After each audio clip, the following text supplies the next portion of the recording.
I was just asking if everything else was, you say you like to turn everything off. Oh yeah, we live. Yeah.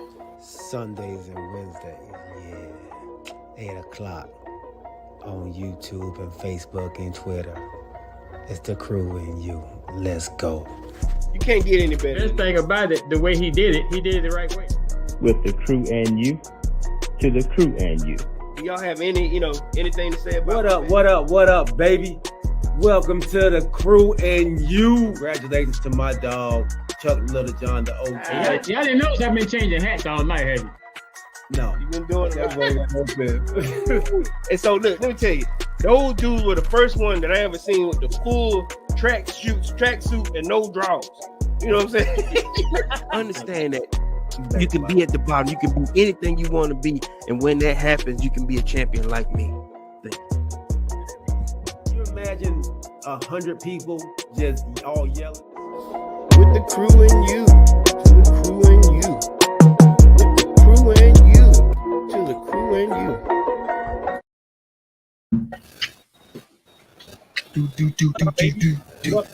That made me beat. I'm your boy G. To my right hand side, we got the OG with the people's team, the Commanders, Chuck Little John. And underneath both of us, man, we got Decatur's number one dad, Mr. Corey Davis. What's up, my dogs, and happy Father's Day. Hey, happy Father's Day, man. To both of you. Yeah. Happy Daddy Day. You know what I'm saying? It's for those who don't say father. Hey. Daddy. Hey, one other happy Juneteenth. Happy Juneteenth. Cool, why you looking like that, man? Yeah, why look at that, Corey?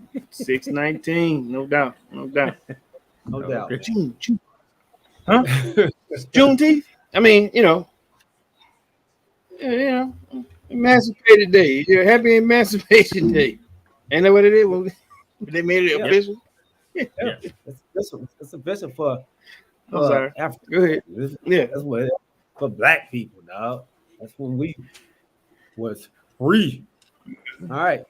Hey. And it's a holiday tomorrow too. Hold on. For us. Yeah, right. Look, so I've been saying I don't know nothing about that. Well, look, I remember before I came to the company I was at, I remember, wonderful, white lady I used to work with, when they made it official, we had that day off. She goes, "Oh my Lord, I love this day." And I was like, "Okay, look, you gonna be here for Juneteenth?" She goes, "Oh no. Look." She's like, she done worked in the community for too long. She listen, I deserve the same thing. I was dying laughing. I said, "Okay, come on, let's go, let's be off." And she took that day too. Listen. That's what's up. Hey, episode 14, season 3.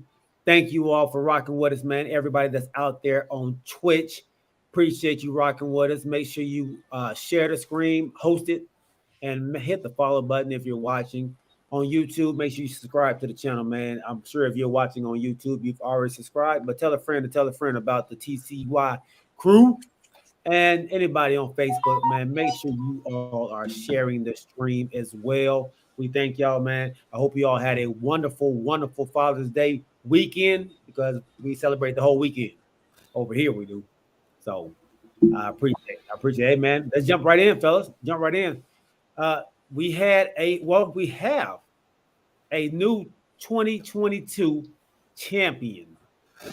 The Golden State Warriors, Steph Curry, Draymond Green, Klay Thompson got their fourth, and Andre Iguodala, their fourth ring. Give me your thoughts, man, on the series. Give me your thoughts on the MVP as well.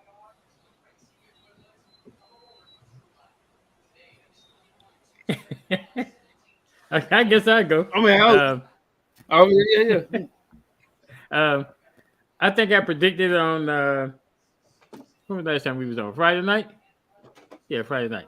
So, that what happened was gonna happen. I said that Curry would not have another bad game, and Golden State would seal the deal. And there's only two things I want to say. That is, well, it's kind of like two gestures. This is one of them, and this is the other one. Which is something, I guess, and you don't see Steph Curry. I guess do things like that a lot, but boast a lot. But I guess based on exactly that.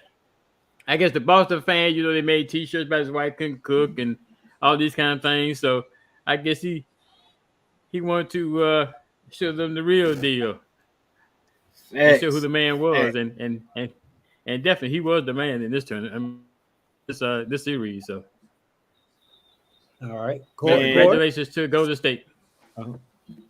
6 minutes in the third, I think they had 6 minutes left in the third. He was boasting. Listen, I'm getting this one here, and then I like I said, when it was some lady that was heckling him with her husband, and when he did, that's what made him do this. You got about how many in the 12 minutes a quarter, right? Basically saying you got about 20 minutes before I show you. Like, golly. But I'll say like my partner said, congratulations to the Golden State Warriors. I think I was also on that train that picked the Golden State Warriors to win, unlike somebody else that we know. But hey, he got on the train later.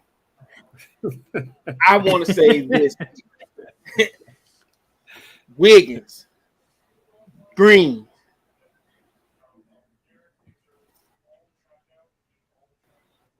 Is it me? That's in the whole time. If I had to choose anybody outside of Steph, he'll be my second MVP. He would have been my MVP if Wiggins. Yeah, Wiggins. Because like I said, as far as his defense and his support role, Wiggins.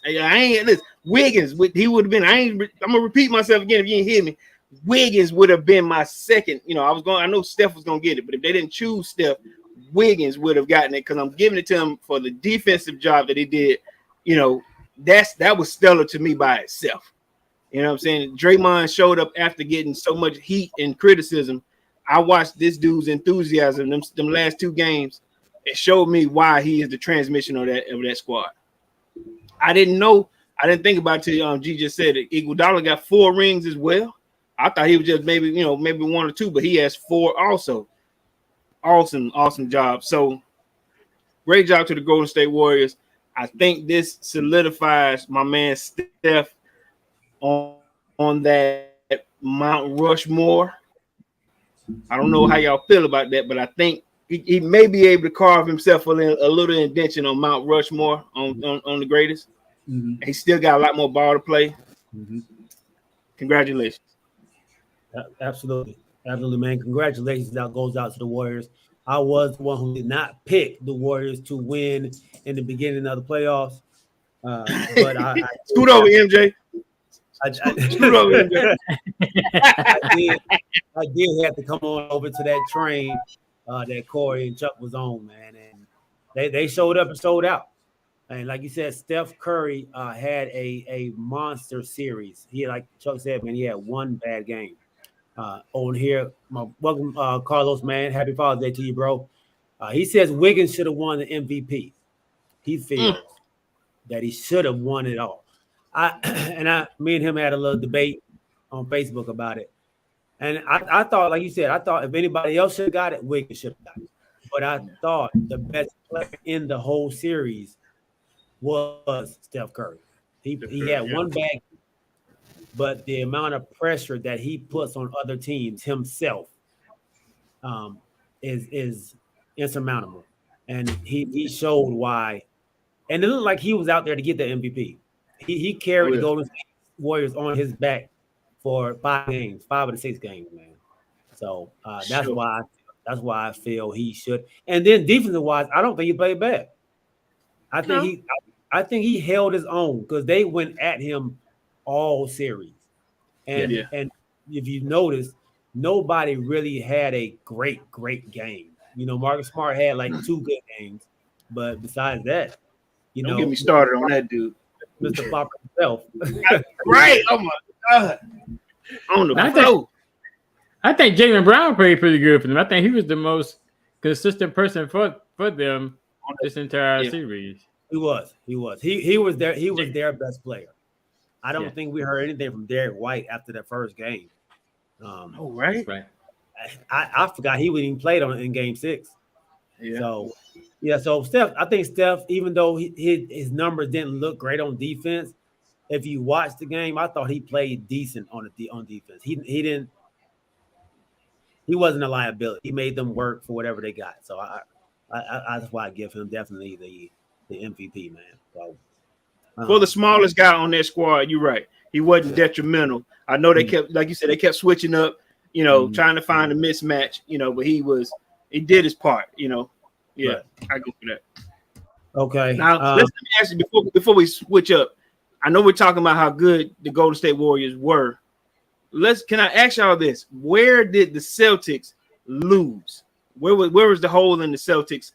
I guess, what happened to them? For me, question. Yeah. For me, man, it was the turnovers. I thought they was careless with the ball. In the playoffs, man, every possession counts. And they were just too loose with the ball. And unforced turnovers, a lot of unforced turnovers.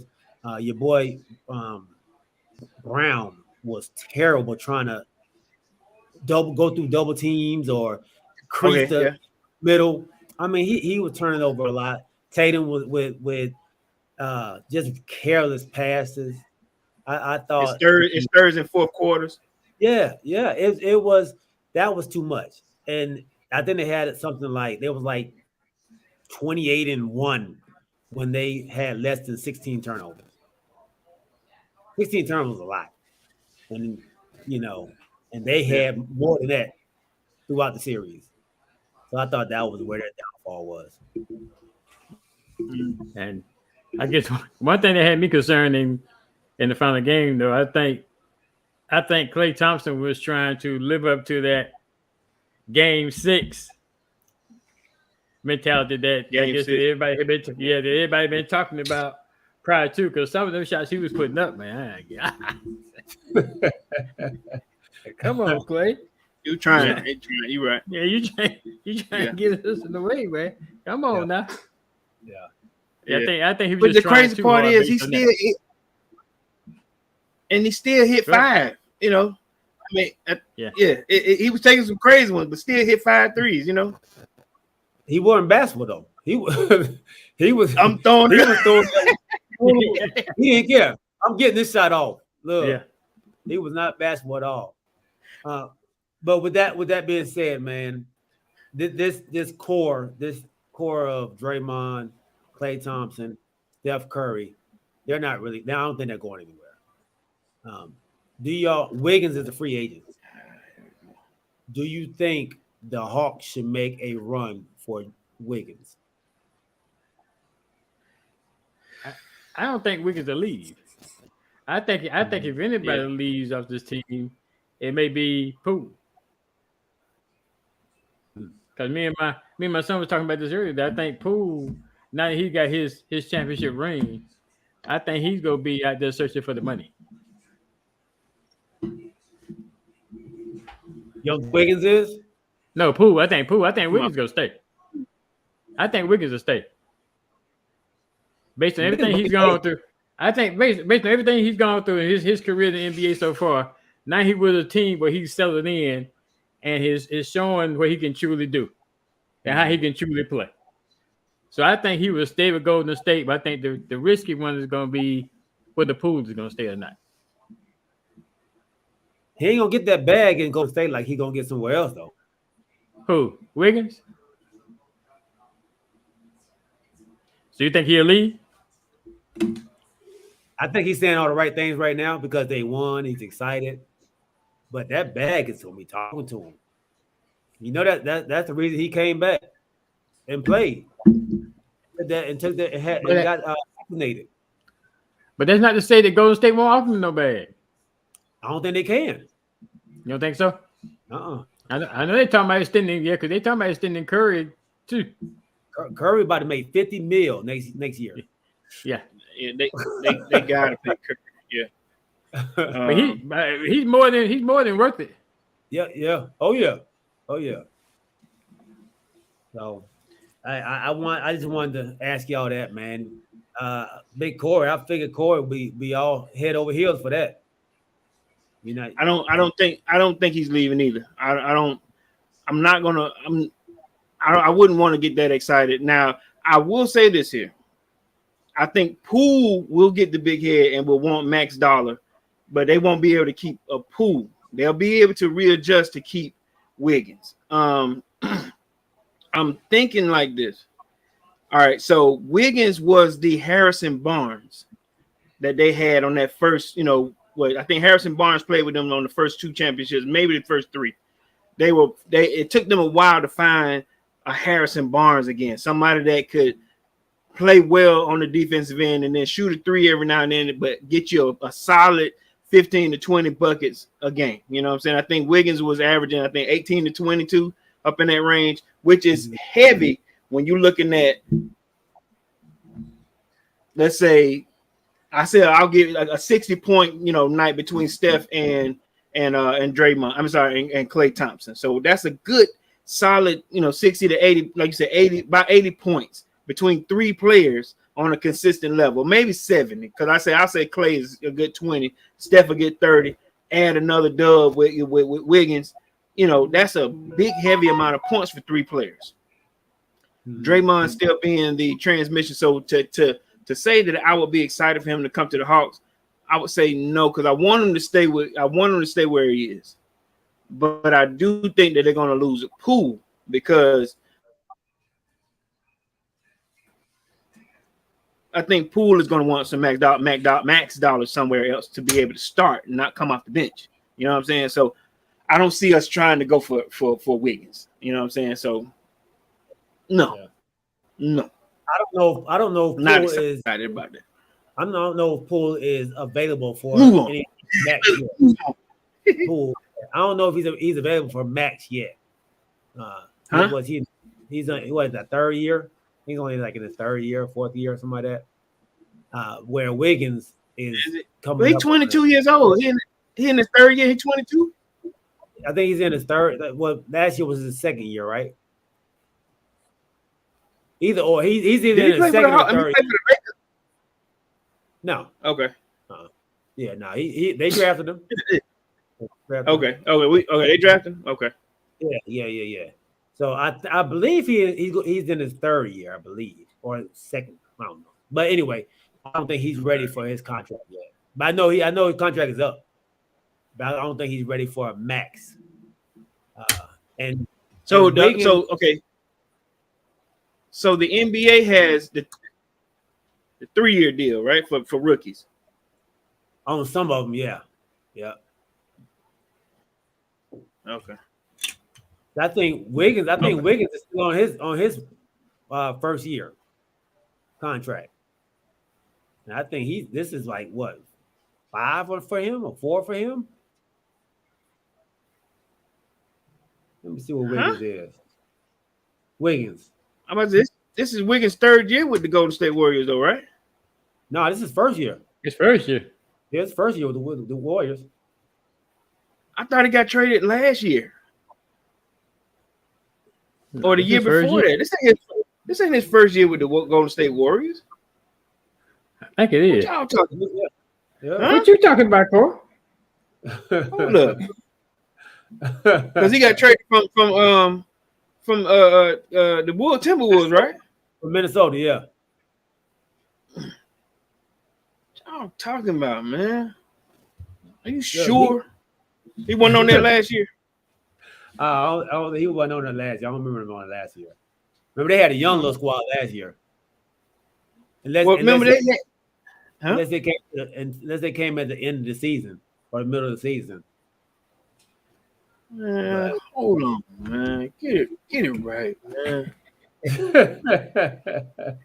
While we all looking for that, Davidson is about to retire Steph Curry's jersey also.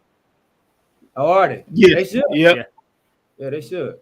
They should. Yeah, he came on the Golden State Warriors in 2019. 2019. Yeah, he was traded in Minnesota in 2019, middle of the season. Played 42 games for Minnesota and played 12 for Golden State. 19? Wow. Okay. Come on, fellas. MJ, hit your man. Hit your dude, man. Hit your dad. Come on, man. I thought he just got there, dog. I did too. No, man. He was there the bubble season. He was in the bubble? Huh? He played in the bubble season? Yeah. Bubble season was 19, right? No, 20. Y'all won the Lakers won the championship when? In 20. 20? Yeah. So he was there before. I mean, 2019 is when they traded him from Minnesota. He's been there a while now. This is his third season with him, right? 19, 20, 21. It's 22, almost 3-4 seasons. That's when Poole came too. Poole got drafted in 2019. Yeah, come on, man. Come on, man. Hey, man, listen, come on, man. It's Father's Day, man. Look, come on, man. Don't do Wiggins like that, man. So why we say all that? Cause you said it. You brought it up. Yeah. No. You talking about him going to the Hawks, right? Where did that come from? Because he's a free agent. He's a free agent now. Well, and you saying you don't think they're gonna re-sign him? I don't think they're gonna be able to pay him. I don't see him leaving. I don't see him. He finally found some consistency after being. That's a deal. You don't think this is about to be his first time getting a max contract or a big contract like this? You don't think he's gonna go for that? So you don't think they can work things out and Golden State where they can give him a chunk? I don't think you're gonna be able to pay him, Draymond, and Clay, and Steph. So Draymond and Clay contracts up? No, but eventually they will be. Like you ain't gonna be able to pay. They right. So every year, yeah, like the only person they need to worry about right now, like contract wise, is Wiggins. Right. That's the only one that needs a new deal. Steph just needs an extension. Clay, Wiggins. Huh? No, Wiggins and Poole. Steph, yeah, Poole can go. Poole can go. Steph I ain't gonna lie. Huh? Steph is cool for the next like 6 years. They got him locked in, but his contract is like 50 mil, like for like the next 5 years, something like that, something ridiculous. Okay. Yeah. So yeah. You good? You good? Don't get in this line. You good? Yeah. So he about to get that. He about to get the bag. Better get that bag. Oh yeah. Okay. I guess the question we need to ask each other is, who would you want to pay, Wiggins or Poole?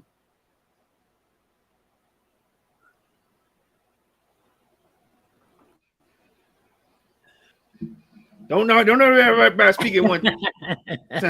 Look, what the hell? Wiggins had a good playoff series. Poole had a better year. Right? No, hell no. What you talking about? You weren't talking about Wiggins in the regular season. You talking about Poole. Wiggins wasn't all. That's the reason why Wiggins was an all-star, because he had a great season. Wiggins was an all-star because they let people fall out of the damn thing. No, don't do that. Don't do that. He started in everybody said he didn't even deserve to be in there. They said they just added him in at the end.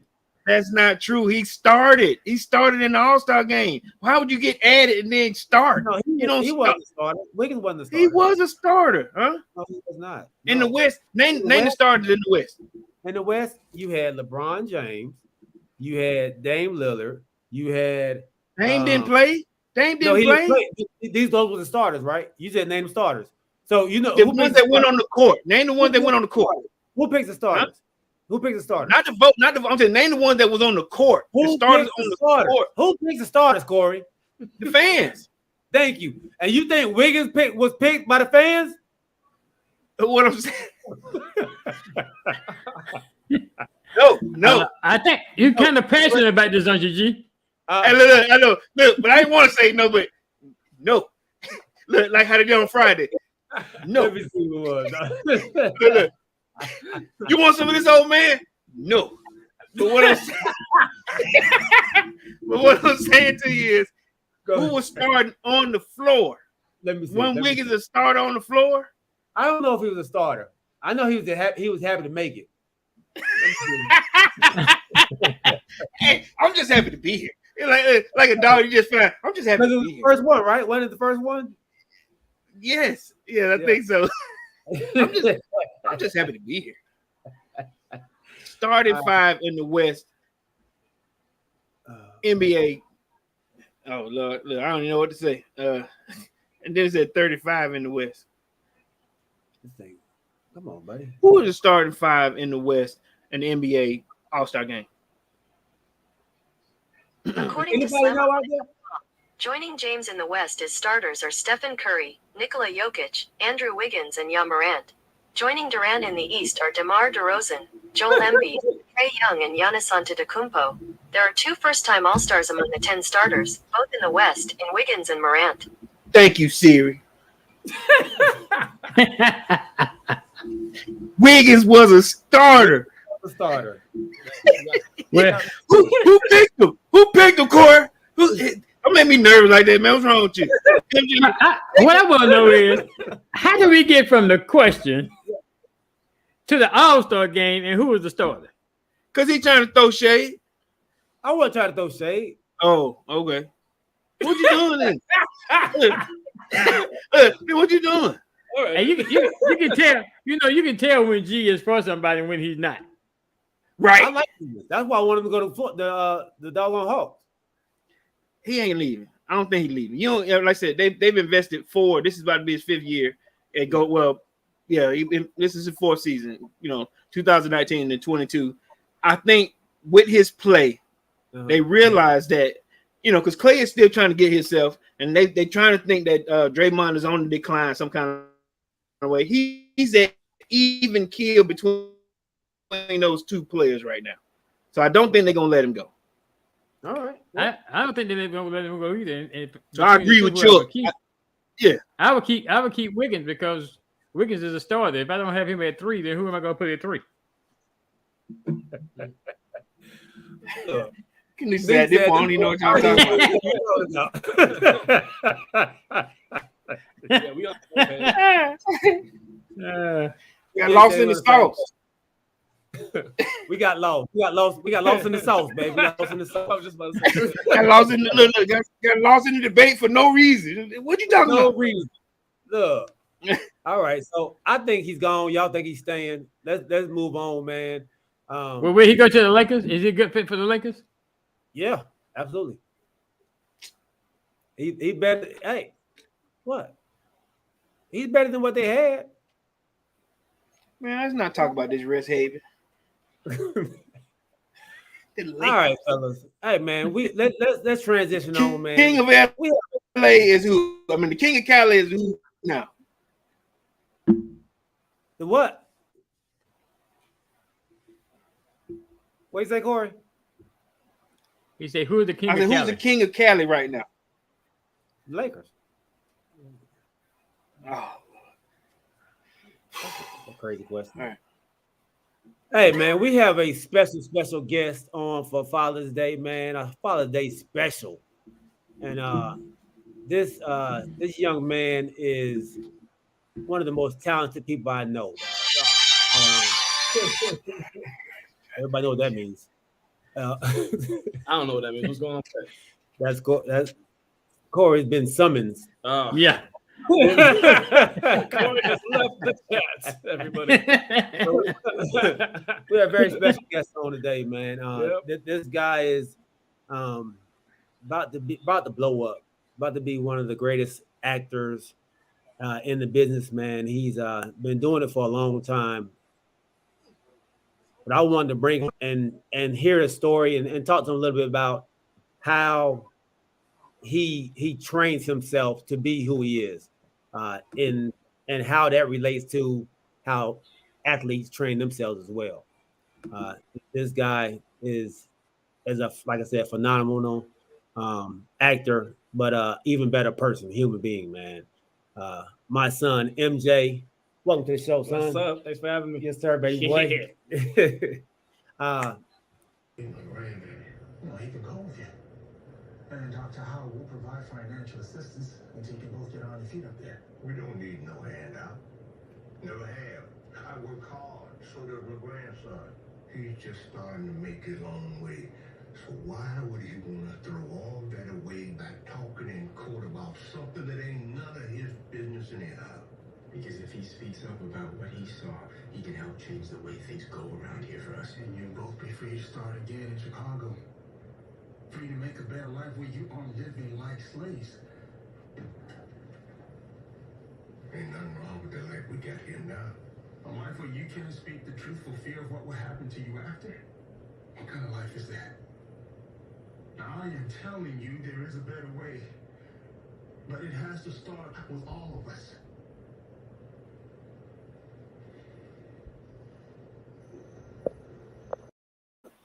Woo! Woo! Welcome, my dog, MJ, to the show, baby. Appreciate it. No idea that was about to be shown, but yeah, just full disclosure, I rarely watch my stuff. I rarely watch myself. It's so weird.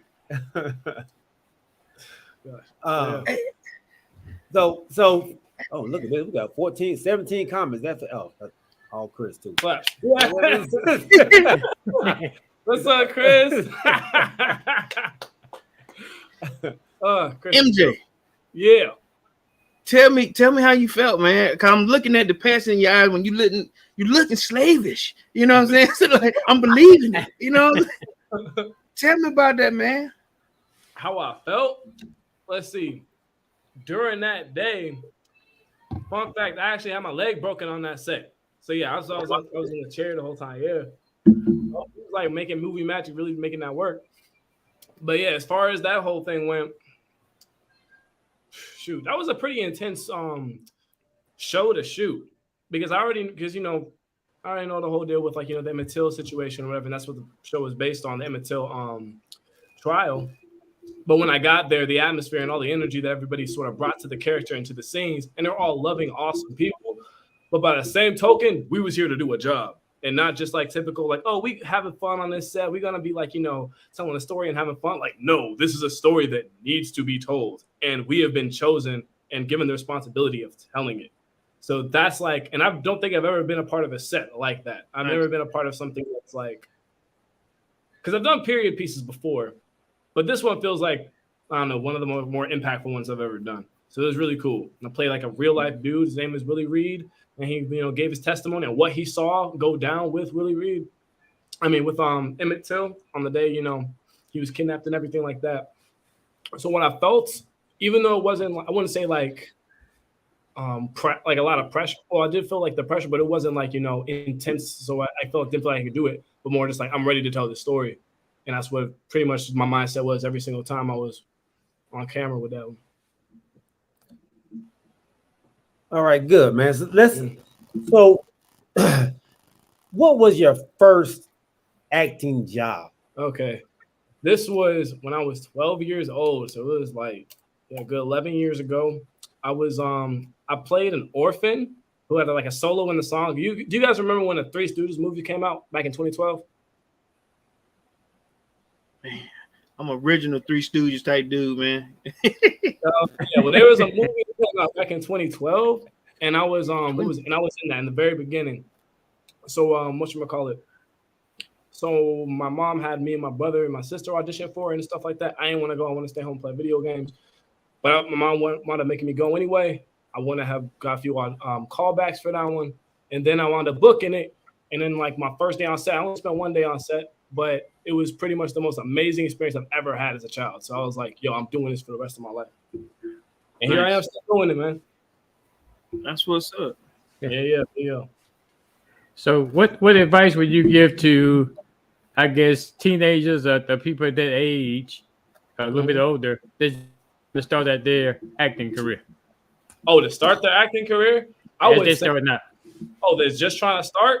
I would say don't hesitate anymore. If you're like sort of on the fence about it, just start. Just do it. You don't have like, the thing is, time is one of the best resources and the most, you can't get your time back. So what you got to do is like, you got to go forward and just pursue it, bro.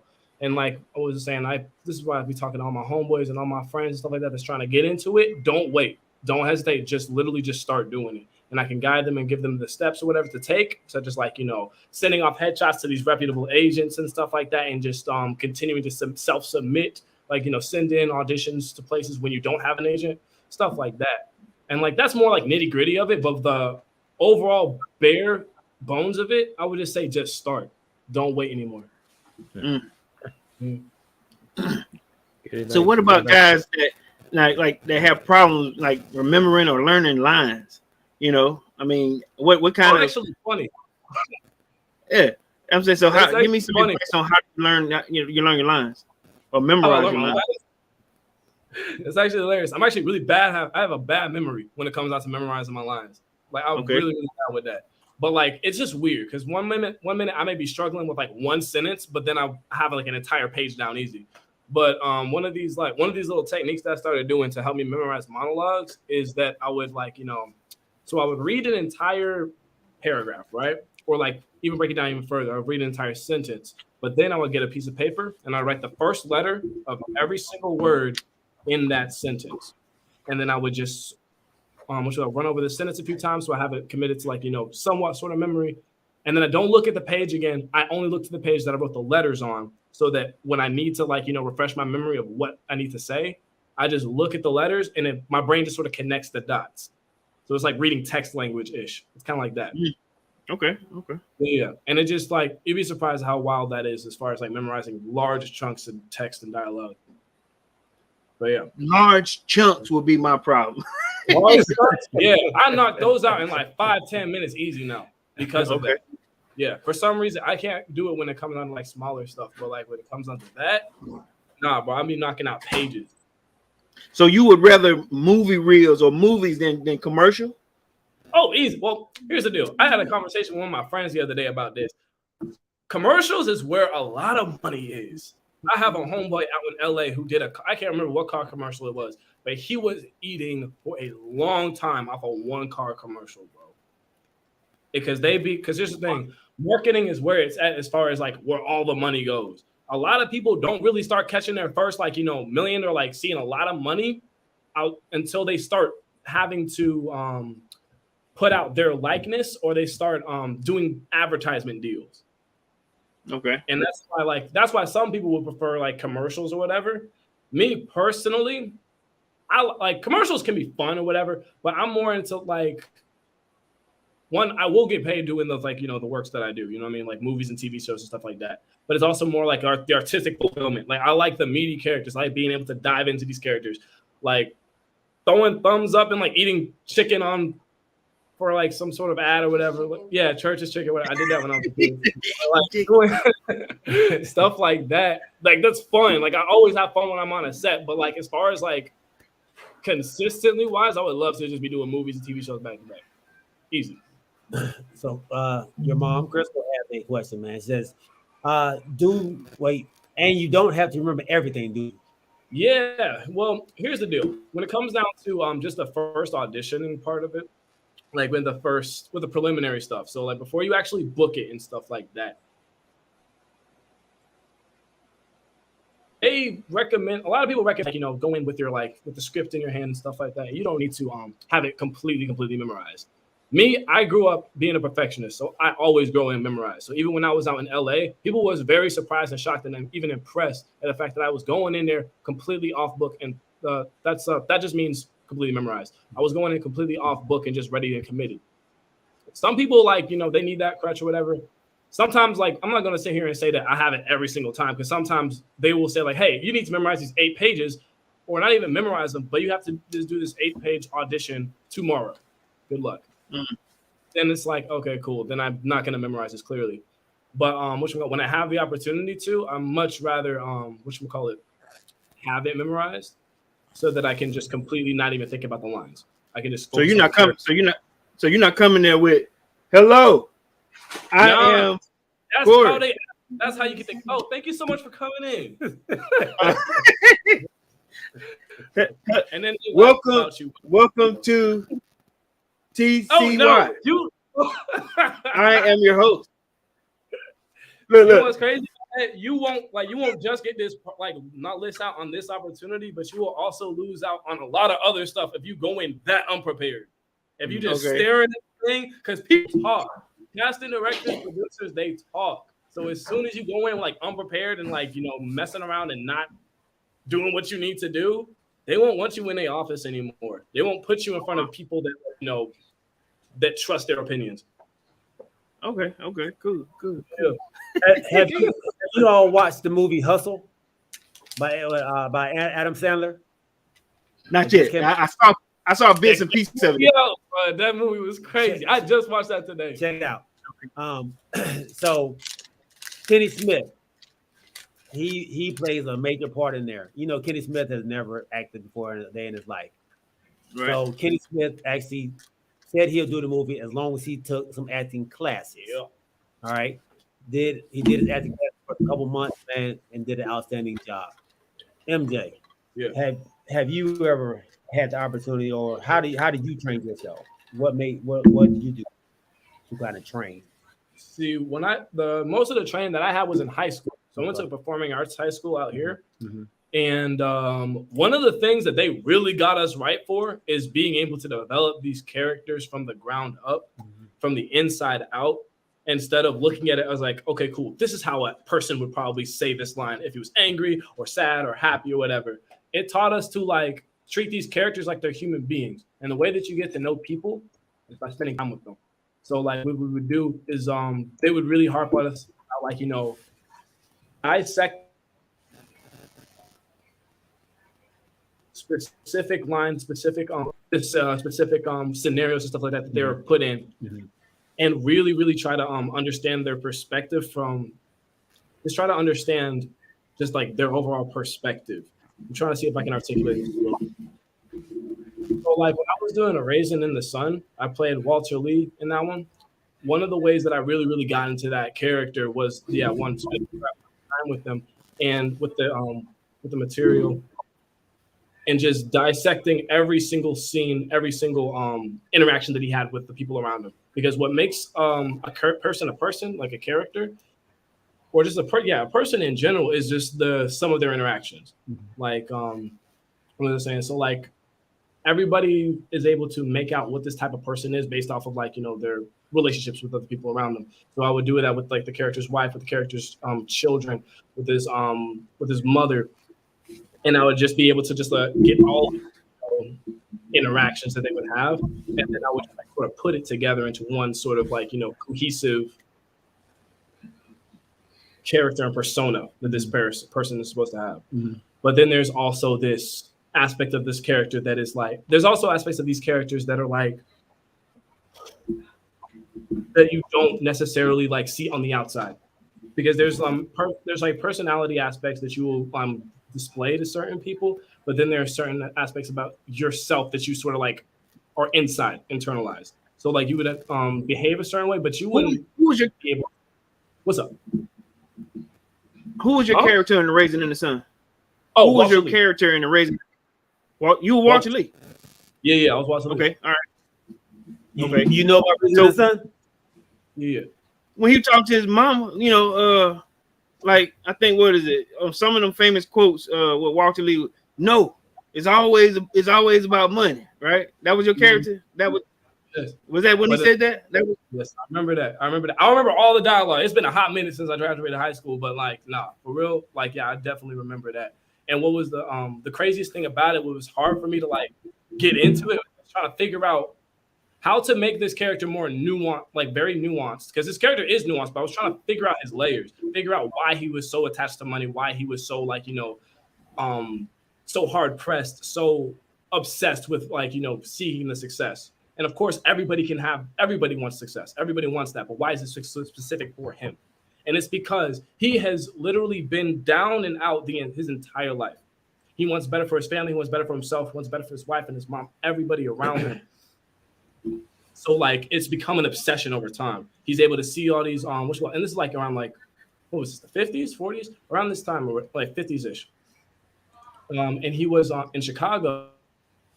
So he grew up for white people, which was seeing their success and seeing everybody succeed in that realm, and he's not able to have it for himself. And he thinks that he's got like these pie in the sky ideas that will put him up there, but he's stuck in this one space, and it's causing him so much frustration. That's basically what's it's a lot. It's a lot. It has less to do with necessarily the money, but just more like his complex with like dealing with not being enough. So that's where your training came from? The training? The training? Yeah. Oh, let me get back to that. Hold on a second. Yeah, the training came from really the training really came from like playing those crazy diverse characters. They had us like over there, they had us playing like a lot of really intense plays and stuff like that from like Chekhov and like Heinrich Ibsen. And like I didn't realize how crazy the studies were to do those until I graduated, and these producers and directors saying, "Oh, you did that in high school?" So yeah, it comes from like playing these like really intense character studies, like Shakespeare and stuff like that, that are whatchamacallit, that force you to look at a character in at a person more than just the outside. Yeah. What you about to say, Chuck? I was going to ask him. I said, in your career thus far, who would you consider the most influential person or persons in your career thus far? Okay. I got two for that. Okay, so one for the artistic side of it and one for just the overall career trajectory and path. For the artistic side, Denzel Washington. I remember when I was around 13, 14 years old, I watched Training Day with my mom for the first time. And that's what really put my mind and readjusted it to the way that I wanted to approach my career, wanted to approach acting. I wanted to be able to dive into characters and be able to play a certain way that would give a crazy emotional response to an audience, for them to be able to, feel for the character and be able to internalize what's going on the screen. And that's where I got that first real deal experience where I knew what was going on with Denzel Washington and watching him do that. And I've watched so much of his work, and he's just such an incredibly talented, like one of arguably the most talented man in the industry right now.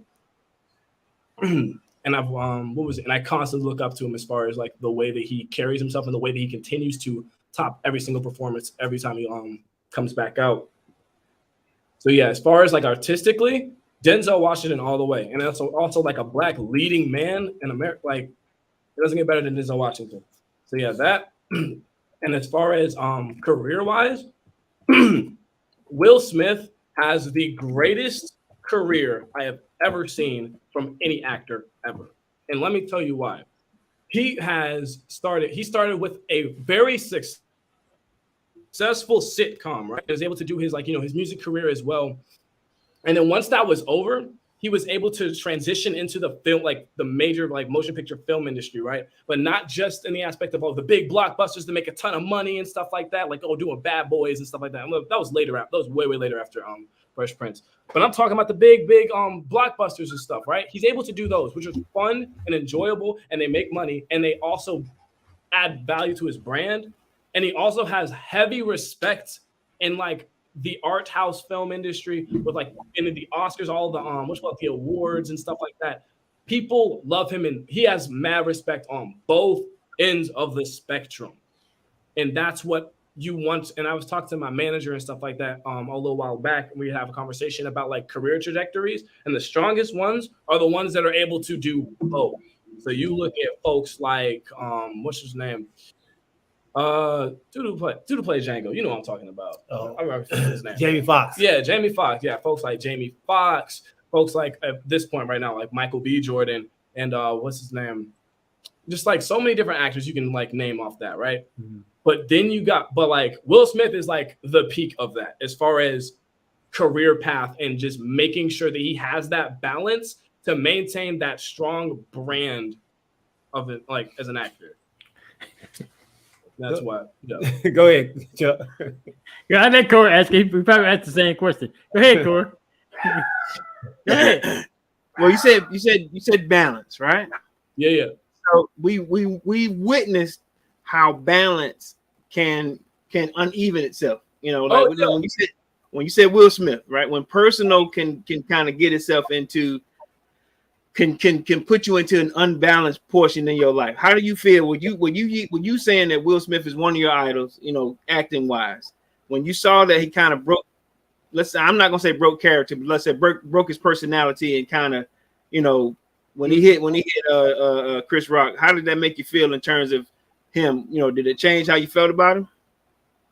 I already have my opinions about Will Smith, but I'm not gonna say it here. But what I do say is that he was very out of line for doing that. And I was not very, I was not very supportive of that at all. I thought it was like I was shocked like everybody else. But the thing is, whatchamacallit, as far as that whole thing goes, I wouldn't say it necessarily changes my perception of his career. Maybe as a person, I never looked up to him as a person per se. I always, because the thing is, as these people, you never actually really know who these people actually are, because, you know, Will Smith is like, oh, well, he's like beloved by everybody, at least before this like whole thing with the controversy of the Oscars. He's like, he's like the golden boy of like pretty much the world. I can't even just say America, because he's like a global phenomenon of a celebrity. Mm-hmm. So it's like, when you look at him and you see like all positive branding and stuff like that, it's like, oh, he's so awesome. He's such a cool dude. Bro, I don't know this dude. And that's what it was for any other celebrity that I may look up to or like admire on the screen. And this, or listen to their music even, or just like, you know, just admire them as like, you know, as celebrities. I feel like people are so brainwashed with celebrity culture a lot of times, they forget that they're being sold a product a lot of times, especially by people that are way in the forefront. Just like Will Smith, who is constantly in the media, who is constantly wanting to put his face up there. And it's divulging into something completely different. But overall, the whole deal with like the Will Smiths and that, it didn't really change. If anything, it just made me look at him a lot different as far as like how he handled it. But as far as me like, oh, I don't look up to him anymore. I mean, I didn't really look up to him too much as like a person to begin with. I have awesome dad right here to do that with anyway. You know what I mean? He act for real. He be acting. All right, cool. I respect his career more than anything. Go ahead, Jack. I got a question that's not related to acting. What's up? So you know, sports related. So you know who our teams are, as far as the NFL. Do you have a favorite team in the NFL, and who is your team? Cowboy. All day. You didn't give me a chance to finish. I was gonna say, don't let your dad. Let's go. Don't let the guy beside you influence your choice. You didn't give me a chance to finish. Finish. I won't be able to answer. It's too late now. It's too late now. You already spoiled it, man. Man. No, go ahead, man. What's up? Now you already spoiled it. You didn't give me a chance. I was gonna say, don't let the guy beside you influence your choice. But before I can get all that out, you already said Cowboy. So why the Cowboy? Cowboy. Everything Cowboy. Hey, I'm raising them right, man. Yeah. I'm raising them right over here. That's right. Same for my two co-hosts. Tell me about it. Cowboys. Cowboy. Oh, is that the question? Cowboy. Is that the question, Cowboy? Look. Larry Wright, man, your granddad said, man, he knew he was good when he played in the Wiz in high school. Thanks. So he played in the Wiz in high school, and he was the Tin Man? Scarecrow. Wait, that's right. Scarecrow. Scarecrow. He was Scarecrow. What's his name was Tin Man, right? Yeah, Jonathan. Jonathan was Tin Man. TikTok star. Go follow him on TikTok. Jonathan Bino. All right. Great question, man. Your granddad says, man, who is one of your favorite actors besides Denzel and Will Smith? I have a ton of favorite actors, and I have a lot of oh my gosh. Keith David isn't one of my favorite actors, but he's really cool. He's awesome. He's not one of my favorite actors. Keith David, yeah. Okay. He's a cool dude. He was in the the Princess and the Frog. He played the Voodoo Man. That was really cool. He sang that for me too. That was wild. Anyway, let's see. One of my favorite actors, I would have to say, this is an actress actually. Her name is what's his name? Oh my gosh, Liv Olsen, and she is So Liv, like, a lot of people know about her, but gotta do it to him. But yeah. Everybody looking it up. They said, Juneteenth. Oh my gosh. But no. Take it up. You don't even know what that is. That's one of she's an incredible she's an incredible German actress who I think is literally one of the greatest actresses of all time. Oh. Yeah. What was I saying? She's like Liv Olsen, Germany. Yes, classic. Yeah, so there's that. What's she been in? She's been in The Hour of the Wolf. She's been in what was it, A Marriage Story, and they actually remade that for HBO for a series. But there's very few. Like, here's the thing: there's like once in a lifetime talents or whatever, right? There's people like like I said, Denzel Washington, Sidney Poitier. What's that? What's that girl's name that was in that movie with the woman? Olivia Olsen. Is that who you talking about? Olivia Olsen? No. Liv Ullman. There we go. Ullman. Okay. Yeah, my bad. Yeah, Liv Ullman. Come on, MJ. What you doing, man? Classic. That is classic, man. Oh my gosh, that's all good. Oh my gosh, you gotta check that out.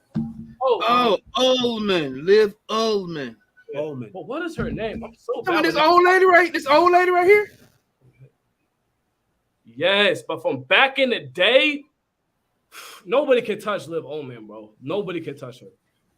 Nobody can touch her. She's an incredible. And the thing is, too, what's crazy? She started popping off right during this movement. Okay, so let me get in my bag real quick. So there was this time, right, around like the what was it? The 50s and 60s and stuff like 40s, 50s, and 60s, 40s actually mostly. When the where people were making movies that are much more realistic. Before then, they was making movies that are like super out there and stuff like that. But then people are wanting to because people were coming mostly from theater that were going into the film industry, right? Because the film industry was still relatively really, really new. But then there were people over in Germany and Russia that really started developing characters from the inside out and making things much more realistic and relatable. And she's one of the greatest examples of that.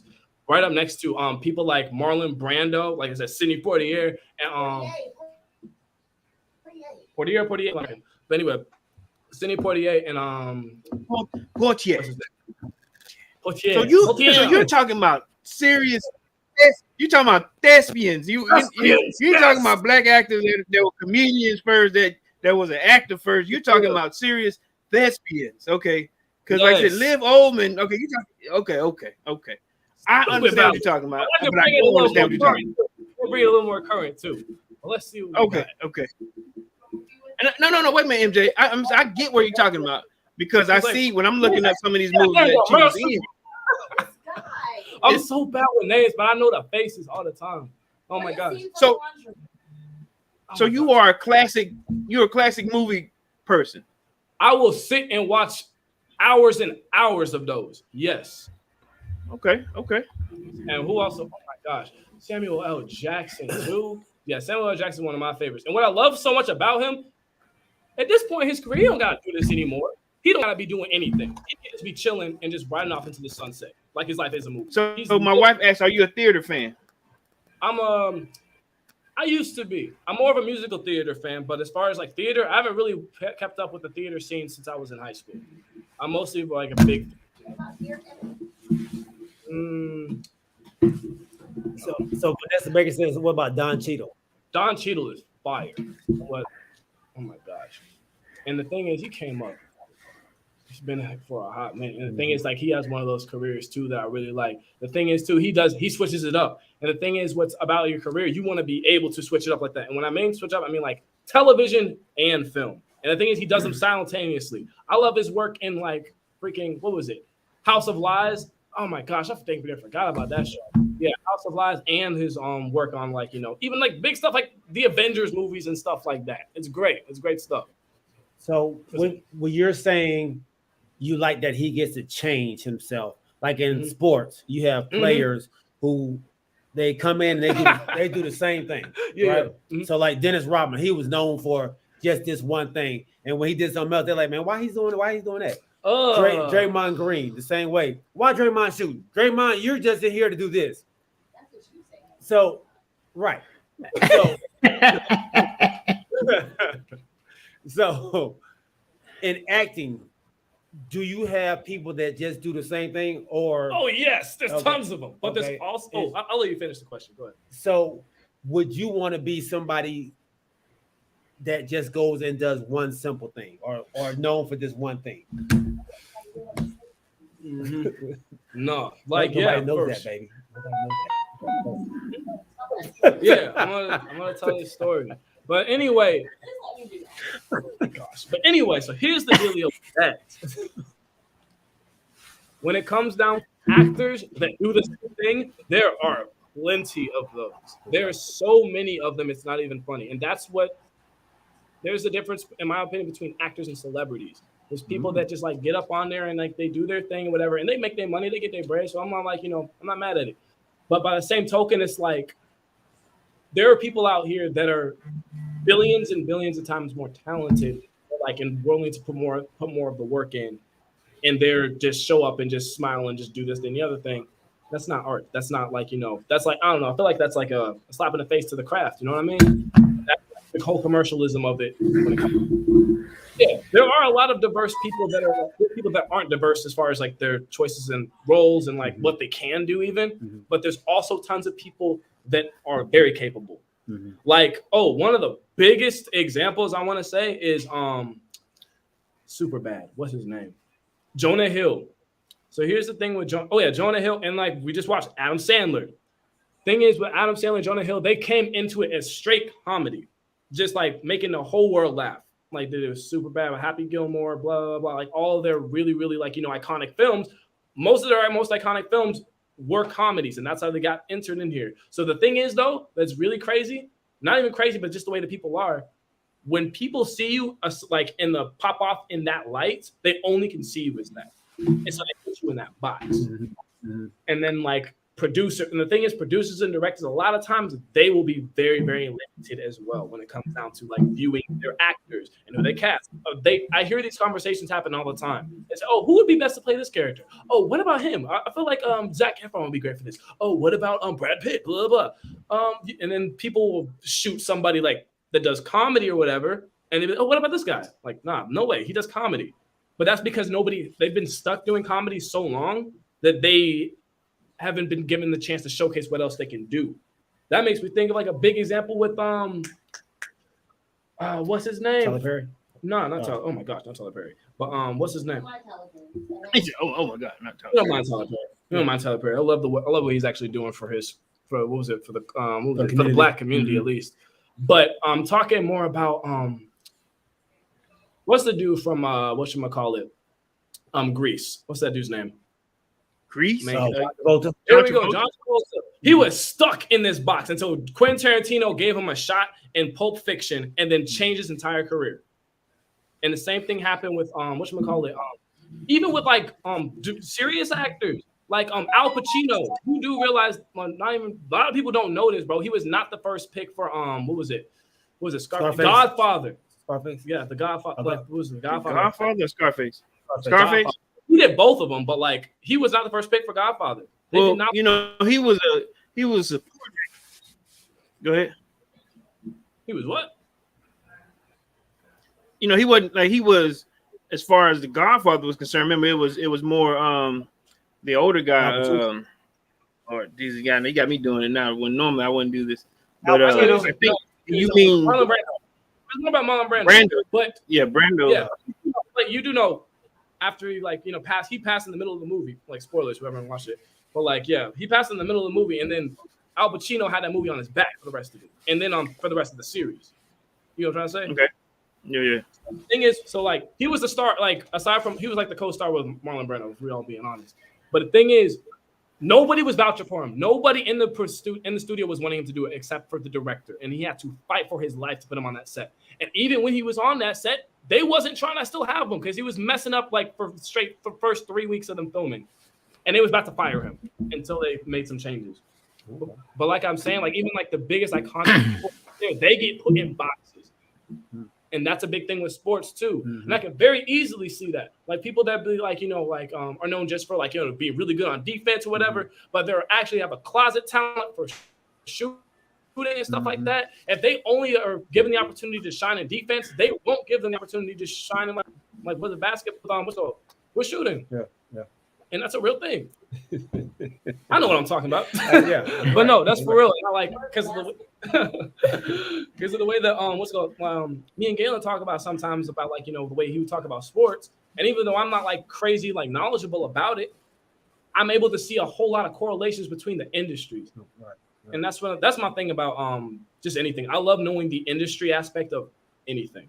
It can be fashion. It can be like I do know fashion, Yeah, it could be anything about fashion. It could be to like sports and like.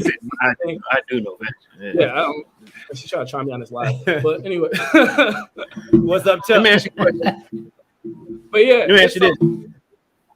Do you have your own character? Like, you know, some actors can come up with different characters that are outside of the box. You know, some characters that, like, let's use Jamie for example. Jamie has a litany of different characters that, you know, he can turn himself into.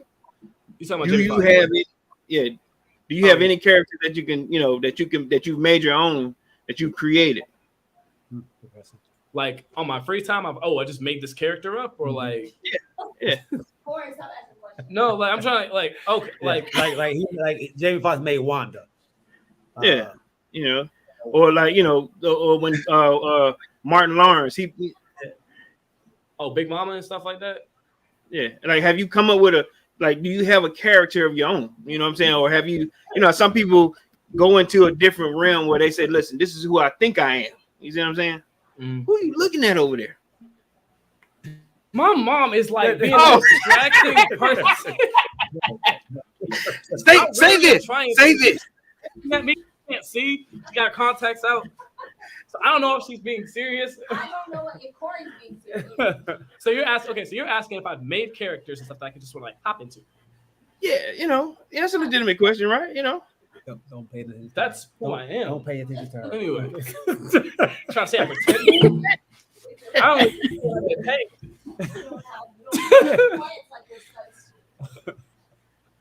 Maybe I am finessing it. I don't know. But anyway, to answer your question, oh my gosh, yes, I do that all the freaking time. And the thing is, too, you got okay. What's going on? What am I doing? I do it on myself. MJ, look at me. Look at me, MJ. I'm sorry. I'm done. I'm ignoring you. Look at me, MJ. I'm looking at you. No more distraction. It's like she's not even in the room anymore, even though she's right on the laptop. Okay. Go ahead. Now, listen. Good. Cool. Go ahead. Continue. My character is. Is he a slave? All right, I'm gonna ignore her. So what I do is first, like, hold on, MJ. Crystal. Oh my god! No, exclude her. This is what she wants. Okay. You're playing into her game. No, you're good. Go ahead, bro. Go ahead. Sidebar. My wife has a podcast coming out. Yes, with my sister. It's called That's Right. It's called That's Right. We will be on her show acting a fool, y'all. Just let y'all know. Oh, it's gonna be great. Go ahead. I'm gonna ask you the same. I got questions now. But go ahead, brother. Okay, so as far as these characters go, yes, here's the thing. Sometimes when you get these auditions, Mom, stop looking at me like that. Sometimes when you get these auditions or whatever, they don't know what they want. So that's why it's important as an actor to come in and fill in all the blanks or whatever for the producers and people that are casting, to make sure to see, like, okay, cool. We didn't know what we wanted, but we might want to go in that direction. And I may not necessarily like create. Well, I do create characters because I'm an artist and I make comic books and stuff like that. So I'm making characters all the time. So that's my thing. I always give them voices in my head and personalities and stuff like that. So as far as that goes, yes. And one of my things that I'm trying to do later on in my career is, one, take over Cartoon Network because they don't know what they're doing over there, and just start like creating so much content for kids, so much content like that I was able to grow up with, right? Because like right now, they don't have like strong cartoons and stuff like that right now for people to grow up on and like really reminisce on. That's my thing. So when it comes down to making characters, I be doing that all the time. I was literally just doing that before I hopped on this podcast. I make characters. Okay, great. Yeah. Chuck, what'd you have? Ask baby what? Real quick, 2 questions. First question is, what is your favorite movie? 2 questions? And then Okay, it's like a split. It's either like that movie I told you, Training Day, just because it set that fire underneath me, or this movie called Waves that sets a new fire underneath me. I watched this earlier this year or last year, and it's if you haven't checked it out, I'm not even gonna spoil it for you. Just do yourself a favor and really check that movie out. It's called Waves. What's it on? It's you can watch it on Stars, I think, if you have a subscription. I think it's on Stars. So you just have to like look up the places. Waves. Waves. Waves. Yes. But Waves. yeah, quick synopsis. It's like this a black family that's going through specific things or whatever. And like, in the contemporary time. So like around this time. It's actually really good for Father's Day as well, too. Is it a good Father's Day movie? Yeah. It's not. It is. I think it's got some aspects of Father's Day. He was a great definitely. He was a good father. Yeah, what are you talking about? Just about the Father's No, Day. but Don't watch it on Father's Day. It's very anxious. Makes you very anxious. She's anxious about everything, though. She's anxious about everything. Yes. Just got Kevin, the movie with Kevin Harrison. Yes. Harrison. Yeah. Oh my gosh, I like him. I like him. On like a way better, bigger platform than he is right now. But anyway, yeah, I like that. I like that dude. What's your second question? So my second question was, do you have anything in the works where we can, I guess, tell the people out there and we can check you out? Do I have anything in the works? No, I don't think. No, I don't think of anything right now. I got stuff out right now, but as far as like in the works, it's coming. It's coming. Okay.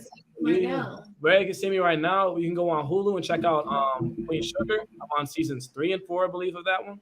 And yeah, 3 and 4. The Wonder Years. I'm not finished. I'm not finished. I'm still going.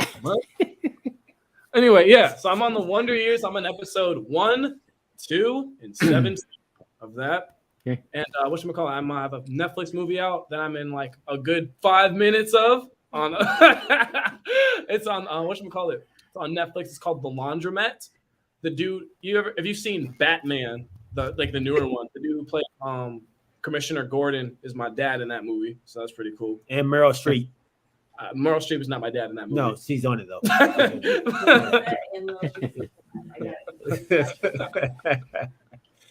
But yeah, that. Let's see. What other stuff? Look at IMDb. Yeah, they can IMDb find it out. Or hey, y'all move over and let Chris sit down, please. All right. Sit down. We got two questions in the. We have 2 questions out here. Would you like to see Kevin Hart in his role? I've seen him in serious role, and he does a pretty good job. He does a good job. I can't personally take him seriously in it because I'm so used to seeing it's like the box thing. Mm-hmm. But like, I think he does a good job. I don't feel like he's bad in it. Okay. It's like my what series? What was the name of it? It was that movie with was his Michael Cranston, the one where he was like in. Oh, yeah, I do know someone. He did a pretty good job in that movie. Yeah, when he was helping him. Michael Cranston was an invalid, right? Mm-hmm. Yeah, he was a quadriplegic. Yeah. All right. ATL guy, very man. What's up, Brody? He asked, man, do you see yourself ever doing a method acting performance? I'm not even sure what that is. What is that? Okay, so method acting is a super broad term, but when people usually mean when they say that, it's like diving into it like Daniel Day-Lewis and like not breaking out a character or like poorly done, like how Jared Leto did for Joker, but we don't talk about that. But yeah, whatchamacallit? As far as that goes, I can very easily see myself like really diving into it and just like submerging myself in it. But I personally think that there is a limit to as like, how far you need to go to, embody a character. I don't think here's the thing. I've gone very, very far, but I don't think I've ever gone to the point of like dang near giving myself PTSD like a lot of these actors that people say like, oh, they're the real actors. Like they're really talented. But the thing is also it's like there's no direct formula to putting out a really amazing performance. There's some people that are like they dedicate months and months and whatever to preparing for a role and stuff like that, and it shows and they do an amazing job. And then there's people that literally memorize the lines the day before and win an Oscar the next year. There's no formula. But the way that I see it personally, I can't see myself completely like, I can lose myself in a role, but I will not screw myself up over a role. If that makes sense. Okay. He said, think Christian Bale and The Machinist. I would shoot.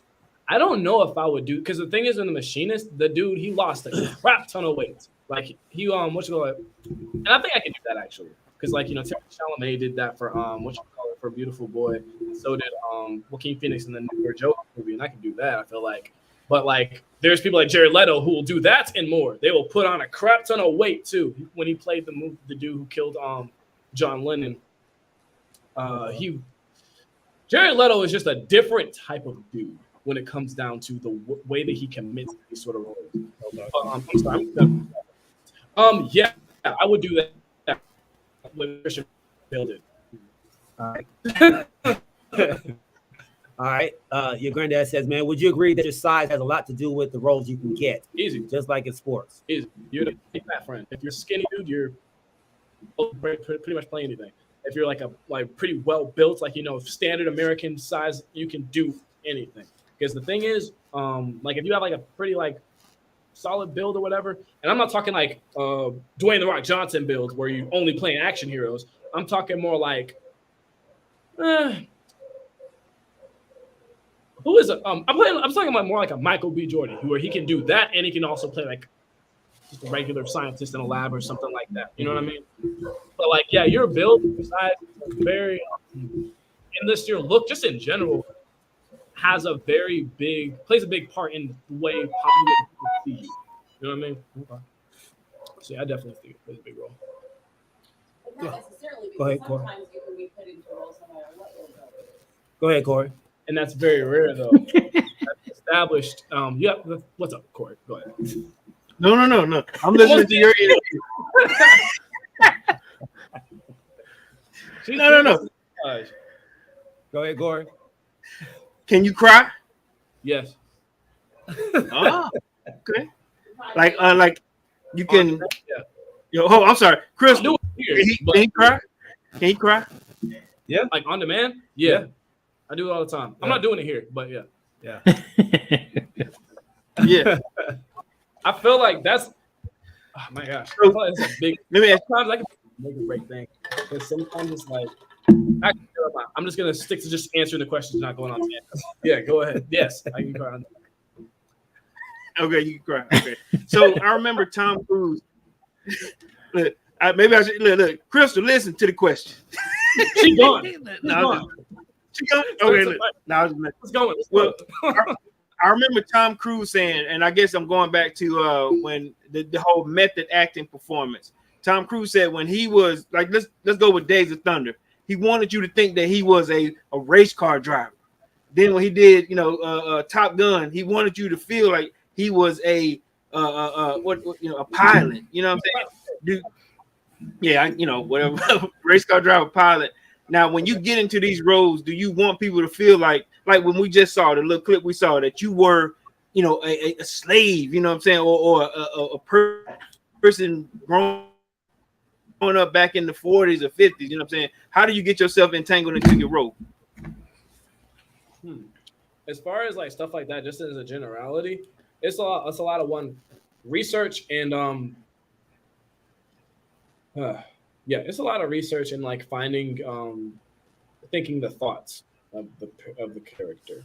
And so that's tell them how you got yourself to do the southern talk. The Mississippi talk. Oh yeah, okay. So do you know from Looney Tunes, Foghorn Leghorn? I say I do. I do. I say, yeah. That's literally how I learned how to do the Mississippi accent. That's how you learn, by watching Foghorn Leghorn? Cartoons, and that's how I got it. Okay. I was like, hopefully they don't know that I'm influenced by Looney Tunes. Right, but it worked, right? It worked. But yeah, that's how I did the voice. But as far as like to answer your question about like diving into the character, I mean like making sure that the audience believes that you're playing this character, it's believing that you are the character too. It's knowing that because the thing is you can very easily just say the lines and show up and stuff like that, and you'll give a mediocre performance and it'll show. But when it comes down to whatchamacallit, oh my gosh. Anyway, just ignore what my mom is saying. I'm doing it right. Yes. Oh my god. Okay, let me finish this question and then I'll answer my mom's. Jalen need to get up. You need to move and put Chris right there. You need to move right now. Okay, cool. You're doing it right. You're doing it right. You didn't do anything wrong. It's just like PTSD at this point. But yeah, but no, it's about like the way that I really believe it comes down to like, you know, me believing this person as the character is the way that they're able to internalize it. The character. Like if I see a person, I can very easily point out on the screen like, oh, this person's not like putting all that he can into it. It's fake, and I don't believe that he's going through what he's going through. Simply because of like that, you can just see that they're not internalizing anything. They're just saying the lines to be there and just like do the job and dip. But then there's the people that are there because one, they love the craft and they are going to internalize every single thing that this character has like, you know, written for them and stuff like that. And then inside out, just like explosion to show everybody exactly what this character is going through. And it's like, just in real life, like when you are going through something or whatever, and you have these feelings, like before you say anything, before you react to people, you feel it here, you think it here. And it shows on your face and your body language and everything like that. And that's what's really important. Like just like structural steps to playing like a legitimate character. Okay, so do you ever use a voice coach? Yes, I have a voice coach. So a lot of people really don't know about me unless they're hanging out with me a lot. I have a very heavy, deep Southern accent, and when it comes, you don't. Yes, it does. It comes out. Yes, it comes out. But when it comes out, especially when I'm acting for whatever reason, right? And when I need to play like a very standard American accent, like you see the way I'm talking right now, very standard American. If you were to hop on the phone with me without any context or know anything about me, you think I'm a white dude. So that's what I usually am able to do. But sometimes, for whatever reason, I can't turn off the Southern accent. So then these casting directors are like, hey, you know, you can turn off that accent. And I said, what accent are you talking about? And it's like they wanting, so I had to get like coaches, like I was a dialect coach at one point, so that I could talk like how I talk now. Does that answer your question? Okay, so it did. But when you said that you have a Southern accent or a Southern dialect, like you said, I don't hear Southern dialect. I hear, right now, you just hear me talking like it. But when I'm with my friends or I'm really hype and stuff like that, it comes out whenever it freaking wants to. And it screws me over a lot of times, like when I'm like auditioning for stuff. So real quick, what's a Laker accent? What's a Laker accent? Oh, the Laker accent. Okay, cool. So there is you know this show called Showtime on HBO? They changed the name of it now. What's it called? It's called it's the Laker Show. The Magic Johnson show. Yeah, okay. Yeah. Who is the character? Michael Cooper. Yeah. So I was up there to play Michael Cooper, right? For the life of me, I could not channel in a standard American accent when I was doing this thing. And they asked, that was the biggest gripe they had about me auditioning over and over again. They said that our acting was good, blah, blah, blah. Your accent is killing us, sort of deal. So it's like, okay, cool. So I haven't got an acting, like a voice coach to help me, like, learn little techniques or whatever. So when I'm about to go into my Southern accent, instead I stick with my voice that I'm using right now. Oh, not even that. Oh, yeah, not even that. Oh, okay, cool. So here's the interesting thing about this. I didn't just use a standard American accent for this. What my coach really taught me was how to sound like a completely different person. And it was pretty freaking cool. Because it was like, it's not just like, oh, he has a Southern accent or a British accent, but some people just have like a very distinct way of talking that you need to be able to like emulate sometimes. So say you're playing a very important figure in history. Say you're about to play Martin Luther King, right? You need to be able to emulate the way that he speaks because that's a very iconic, memorable part of his character. You need to be able to learning how to how different people place the tongue on the roof of the mouth and stuff like that is very different for everybody, and that's something that you don't really think about, but it makes a huge difference when you're trying to transform into a completely different person's way of talking. It's pretty. Joe, he said, "Can you show us? Can you show us? All right, cool. Like, Michael Cooper. Let me think. I can't remember how Michael Cooper sounded. It was a long time ago. Give me a British accent. All right. So here's a British accent.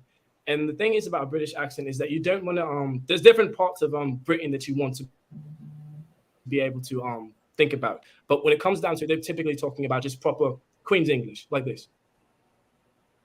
All right.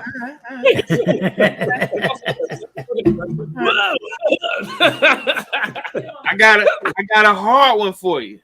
Give me a hard one. I'm not like dialects. I like to do. Give me a Decatur accent. A Decatur accent. I don't even know if I can do it. How does a Decatur accent even sound like for real? Mom, you do it. Start there. Let me tell you something. Like when I ask you something, look, I need you to to really put yourself in it. You know what I'm saying? So if you hear me, if I'm on the street, you on County Road, I need you to be able to talk to me the way I'm talking to you. You know what I'm saying? That's how it come out. Something like that. Yes.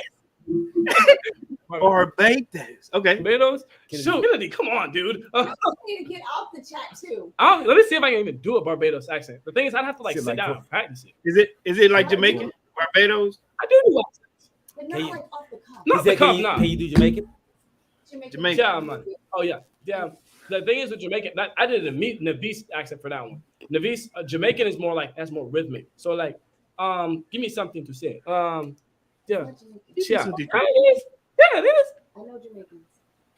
Communicate, yeah. NFL reading. Stop making Excellent. him do this because somebody's going to and don't do anymore. This man can't do no accent. Yes, I can. You and ruin your career. South African. All right. Oh, boy. South African. All right, I can do accents. I can do accents. You can do it. All the time. South African. Hello. I just did South Africa Shaka Zulu. Shaka Zulu. You weren't in Shaka Zulu. I did it for the audition. Oh. Do not let your name bother you. Hey. Oh my God. What do you want me to say? Okay, so let me think of something. Do you want Mom? Oh my God. Yes, look, be in character. I'm gonna be a character. Leave me alone. You don't need no alibi.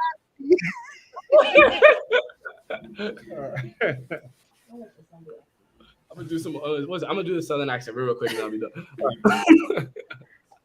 What? My name is Shaka Zulu. Do you understand that as a warrior, where I come from, it is very important to hold yourself accountable in every instance. I am a man, and this is my way. Exactly.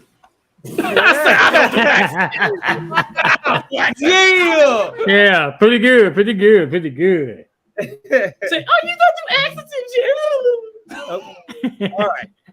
If you were stuck on an island, Oh gosh. what 5 films would you want to be stuck on an island with? Bro, let me pull out the list. I'll talk on this side. Okay, so first of all, here's the deal. When it comes down to movies, rewatchability is super important to me. I need to be able to watch this movie over and over and over and over again. 5 movies for the rest of my life on this island. On the island, that's right. Yeah, bro. First movie I'm gonna go with is my favorite Disney movie. Well, I guess Pixar movie, Toy Story. Oh. Was there 1 or 2 or 3? 1. Toy Story 1. You got a friend. In me. You got a friend in me. All right. So yeah, I got Toy Story. A lot of these are gonna be animated, but yeah, Toy Story. Damn it, thank you. Let's see, what am I doing? What's called this movie? It's called Spirited Away. It's like a Japanese movie. It's really, really cool. It's really good. I'm showing all my kids that when I grow up. Let's see. Yeah. This is a romance. When I grow up. When I grow into a dad. On an island by yourself? A bromance? On an island by yourself? He said a bromance. No, she said grown man. No, grown man. He said grown man. I do like romance. Oh, I thought you said a bromance. Like, what the Actually, some rom-coms are fun. Some rom-coms are fun. Well, let's see. But anyway, yeah. So I got Toy Story, Spirited Away. This is on the fly too, so this is probably something to change later. I do have a list. You sidetracked me. Why does your mom know you have a list and you don't know you have a list? He just said he had a list, and then everybody started talking and he forgot. Bring out your list, baby. Bring out your list. Oh my God. You have a list. Corey gets on my nerves. Oh my God. Breakfast Club. Oh yeah, that's a good one. Yeah. Breakfast Club. Breakfast Club. That's 3. Super bad. Super bad. Yes. I can watch that. That's 4. McLovin. Oh no. Just remind yourself you are on an island. Oh, gosh, McLovin. One more. That Make moves. it good. That Make moves. it fun for team. Put some black people on your list. You don't have to if you don't want to. Bro, I was like the Breakfast Club. You don't have to. You did. You said that's one of your 4. So Spirited Away, The Breakfast Club, Toy Story, and Superbad. Yeah. Need one more. Spiritual. Training Day. No, I wouldn't put Training Day on there. Okay. Even though I love that movie, It's not rewatchable. it's not. Oh wait, there we go. That's why I forgot. Star Wars: The Empire Strikes Back. The Empire Strikes Back. Okay. That's The greatest. that's one of Corey's favorites. That's the best Star Wars, and debatably the greatest sci-fi film ever made. Chuck don't know what he's talking about. The Empire Strikes Back. Empire Strikes Back. That was the best one in the series. To you? Oh yes, and we can get into it.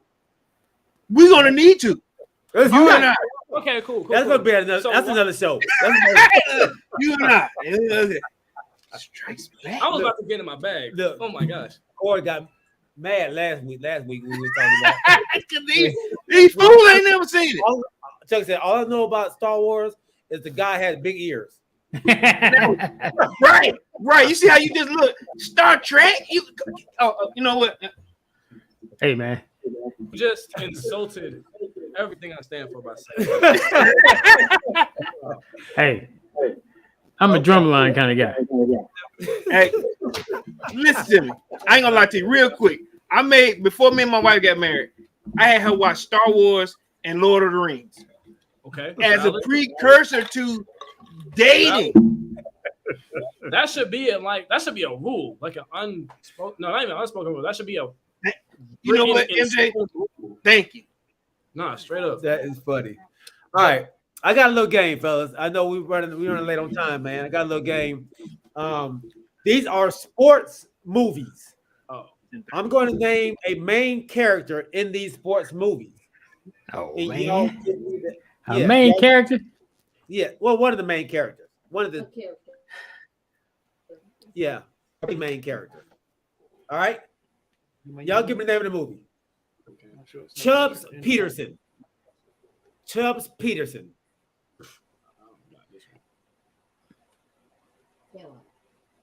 It's a golfing. What kind of movie? Definitely don't got it. Golfing movie. I know. It's a golfing movie. Adam Sandler. Happy Gilmore. Golfing movie. What? Happy Gilmore. You're right. That was Happy Gilmore. Yes. Oh, I was saying that. I was saying like the only golfing movie I know is Happy Gilmore. He must have said it in because he never said it out loud. No, I said it out loud. Hey, I must have been whispering. Never said it at all. Oh my God. All right. What's next? Willie Beeman. Oh, I know that one. That's the Any Given Sunday. Every Given Sunday. Faster than you, sucker. Yes. All right, great. Hey, Chuck, you can answer some of these, man. You go to the bathroom, Chuck. We're gonna know when these crazy games, man. Coach Herman Boone. Coach Carter. We remember the Titans. It's just remember the Titans, not me. Chuck, you care to answer? No. No. No. I don't remember these character names. Chuck went black. Oh, dude, leave the Remember the Titans. Remember the Titans. Coach Gary Gaines and Booby Miles. You're just saying stuff now. That sounds familiar, but I'm not gonna. It's a football movie. Say it out loud. I got it. You got it? I got it. What is it? The program? No. Close. Oh, Blue Chip. No. That wasn't a football movie either. Rudy. Oh, that's a basketball movie. ATL guy, right? Yeah, has it right. And MJ. By reading. Friday Night Lights. I was thinking it. I was thinking it, but I was like, but it's a TV show. Is it Friday Night? Yeah, Friday Night Lights is a TV show, but it's also a movie. Shane Falco. I got that one. I know that one too. Gonna say Coach Carter until one of them is Coach Shane Carter. Falco. One of them is gonna be Coach Carter. It has to be. Man, I don't know no actors' names. The Replacements. The Replacements. This should have been multiple choice. Movies. This should have been multiple choice, man. Oh. These are the main character names of that. Yes. Okay, yeah. I'm not Quincy McCall. Coach Carter. Quincy McCall. If you don't get that woman out of there, you get that woman out of there. Basketball. Yeah. Coach Carter. You already said Coach Carter. Is it Coach Carter? It is Love and Basketball. Ew. Oh. Quincy McCall. Quincy. Love and Basketball. Sure. All right. Clubber Lang. Who are these names? What that movie is? Rock. Oh no, yeah, that's Rock. So I mean, you're gonna still say Coach Carter for it. Look at Chuck. You don't know who Clubber Lang is either? Pitiful. You serious? Clubber Lang. Clubber Lang. Man, I don't know these actors, man. I don't get that. I watch the movies. I don't know the actors' name. The characters in the movie. That you would I never don't remember. know. How many times do you want me to say it? You know Rocky? Clubber Lang, Mr. T? Oh, Sylvester Stallone. Name in that movie? Sylvester Stallone. Sylvester Stallone. Man, you would have said so. Dang. Man, I won. Sidney Dean. Coach Carter. Sidney Dean. Sidney Dean. I know that one too. Sidney.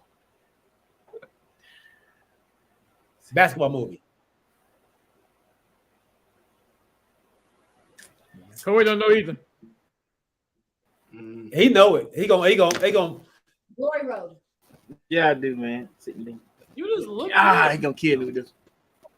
Yeah, you gonna be so mad. What is it? Is it a Decatur movie? No, it's not. Wait. No, let's wait. Sidney Dean. Anybody in the chat? Sidney Dean. Don't nobody know. Go ahead and tell us. Everybody knows. Nobody answer? Nobody knows. 9:38. So I'm not the only one on this one. Who's I don't feel yours? bad.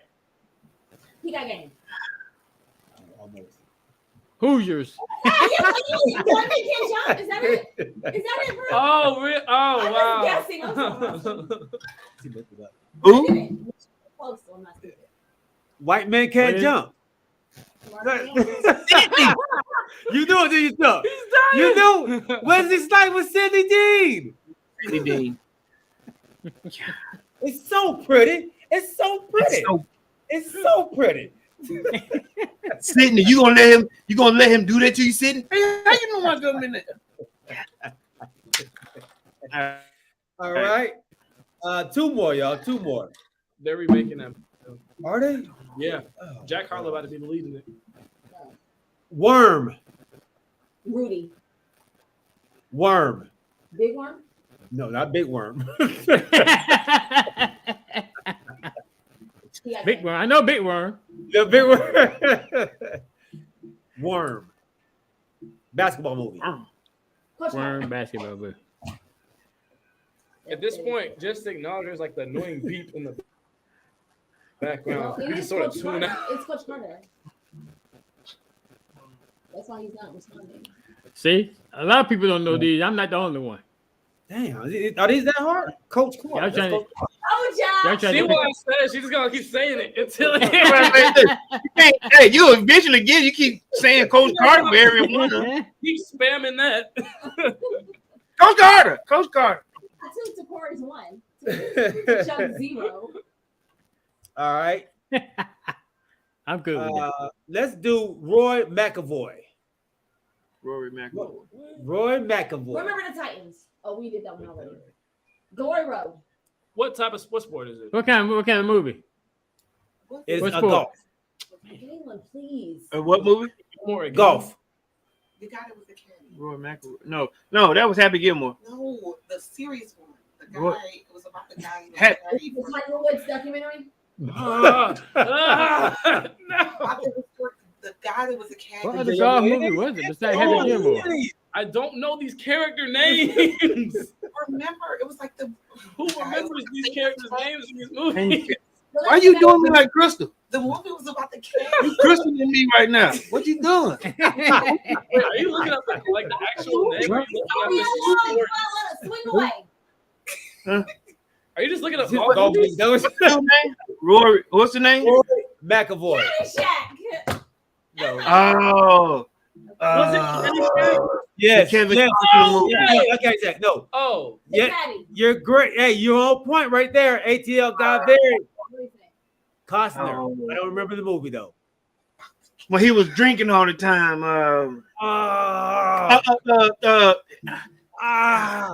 Tin Cup. There you go. 10 Cup. 10 Cup. Who cares anybody even about no 10 Cup? No, it's very good. That's Will Smith. Y'all cheating, man. Y'all cheating. Look, she didn't even know the name of the movie. She's sitting there trying to talk to me. Didn't even. I know we saw the movie. We did not see that movie. Who you saw it with? How are we gonna be 10 Cup? No, we didn't go.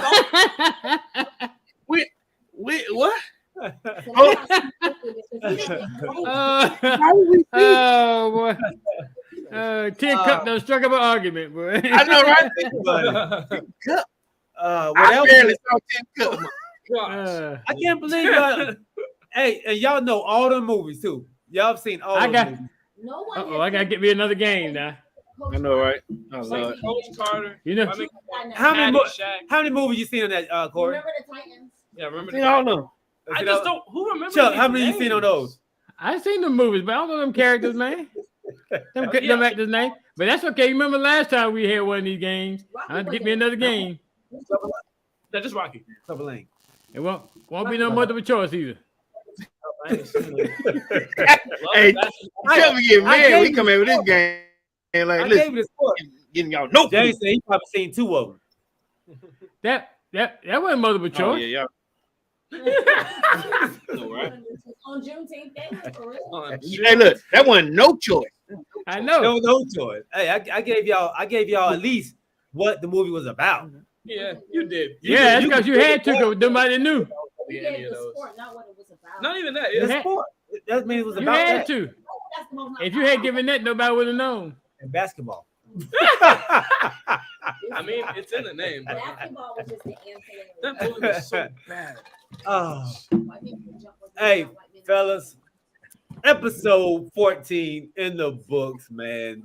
Great episode. Big thanks to my dog, MJ. Yeah. Thanks for coming on, son. Thanks for having me. MJ, yeah. Yeah. It's been a great show, man. Great show. Happy Father's Day to everybody out there. ATL Guy Very, James Littlejohn, Larry Wright, Kanisha Davis, Rodney Littlejohn, Carlos, Vanessa Baker, Carlos with 2 O's. Ooh. Little Chris Iopaki, Iopaki. Superman. Deontay Jones. What up, Brody? Hey, happy Father's Day to you as well, my man. And and who else? Anybody else we may have missed, man? We appreciate you all rocking with us. Shout out Kennedy. Kennedy. Your whole daughter. That's my whole daughter. What's up, Keeter? Thank y'all for rocking with us, man. Once again, if y'all are on Twitch, make sure you hit the follow button. YouTube, make sure you tell a friend about the crew and you. And Facebook, man, thank you for sharing, man. We love y'all. For my guy, Decatur's #1 dad. For the OG with the people's team, man. Yeah. We love y'all. Y'all have a blessed week. We'll see y'all that Wednesday, 8 o'clock, baby. Chris, tell your mama we love her being on the show too. I'm sorry, MJ, my bad, MJ, not Chris. I'll be right. And so will I. That's right. I'm just kidding. Hey, and don't forget my wife and them, man. I'll let y'all know when her podcast comes out. An entirely different way. You guys want to have an ability to come and bombard it. So good for me. And look, She's the reason I'm trying to see if y'all want to do a photo shoot now. That's fine. That's good. Let me tell you something. You see our podcast and be like, what have we been doing with our lives for 360 shows? Hey man, I'm hot at y'all. Hey, I'm hot at y'all. Yeah, I'll hot y'all, man. Hey, love y'all, man. If y'all drive safe, man. All right. All right. All right. Peace.